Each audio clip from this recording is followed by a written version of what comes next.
Assalamu alaikum, урматтуу мекендештер. Бүгүн 24 октябрь 2022 жыл. Өзгөн Ош трассасы, бул баягы Ош Бишкек трассасынын Өзгөндөн Ошко карап бараткан жердебиз. Бул видеону тартууга себеп болгон мына мен алдында кетип аткан Mercedes-Benz үлгүсүндөгү микроавтобустар. Биз спринтер деп коебуз, бус деп коебуз. Ушул автобустардын баратканы бул видеону тартууга себеп болду. Эмнеге спринтерлер? Бул спринтерлер азыр колонна болуп баратат, 6 спринтер. Алдыда ГАИ кызматкерлери баягы кызматтык автоунаа менен сопровождать этип баратат бул спринтерлерди. Албетте суроо жаралат. Эмне болгон жүргүнчүлөр баратат бул микроавтобуста? Эмнеге ГАИ буларды кызматтык автоунаа менен сопровождать этип жүрөт деген суроо жаралат ар бирибизде, туурабы? Мен ушуну айткым келди жалпы кыргыз элине. Бул спринтерлердин ичинде азыр жанакы бүгүнкү биздин бийлик төбөлдөрүбүздү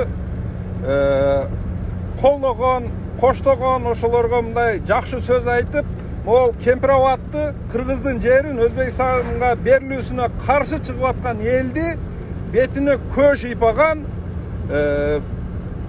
дүжүрлөр дейбизби, же баягы дакансалар дейбизби, же баягы не деп коет,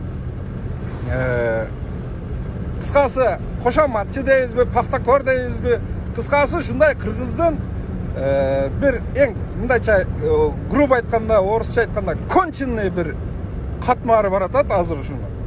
Ошол конченный катмарды монтип биздин ички иштер министрлигинин кызматкерлери өздөрү сопровождать этип жүргөнү просто бир чет итиркейинди келтирет адамды, экинчи чети мындай өкүндүрөт, аябай өкүнүчтүү. Ушулардын жардамы менен коомдо эң баягы коомдун эң конченный катмары менен коомдук пикир жаратып, элди алдап ушинтип башкарып атканы аябай бир жиркеничтүү, анан өкүнүчтүү да. Мына ушул нерсени көрсөтүп коюу үчүн бул видеону тартайын деп чечтим. Баягы азыр булар өзгөндүк болуп сүйлөдү. Карагылачы, элди кантип алдап атат. Булар өзгөндө барпыга барып, барпылык болуп сүйлөдү. Ушул эле адамдар кийимдерин алмаштырат, калпактарын алмаштырат, жолуктарын алмаштырат, такыр башка адамдар болуп сүйлөшүп, биринчисинде башка бири сүйлөсө, экинчисинде башка бири сүйлөп, анан ушинтип. Буну бардыгын өзүбүздүн бийлик төбөлдөрүбүз уюштурган. Баягы фейк армия деп атпайбы, мына ушуларды фейк десе болот да, жалган маалымат менен элге жалган бир шоу, жалган бир спектакль көрсөтүп келатат да азыр буларды эл ойлоп атат да, Өзгөндүн эли чынында кар мына Өзгөндүн эли ГАИнин сопровождениясы менен азыр Ошко барат. Азыр Ошко барып деле кайрылуу жасаштары мүмкүн. Ушул барышта. Бул толук күтсө болот, эми буну ошо Өзгөнгө апарып, барпыга апарып, монтип ГАИ менен сопровождать этип, баягы аябай бир президентти коштоп жүргөндөй, ГАИ коштоп жүргөндөн кийин Кыргызстанда ушул адамдар эң баягы важный адамдарга айланып калгандан кийин биздин Кыргызстандын келечегин эми өзүңүздөр элестете бериңиздер. Ушулар айтып атат да азыр баягы жерибизди, өлкөбүздүн аймактык бүтүндүгүн сактайбыз. Биз өз жерлерибизди ата-бабаларыбыздан калган, бизге мураска калган жерлерди башка бирөөгө бербейбиз дегендерди булар чыккынчы эл душмандары деп атат да ушул адамдар.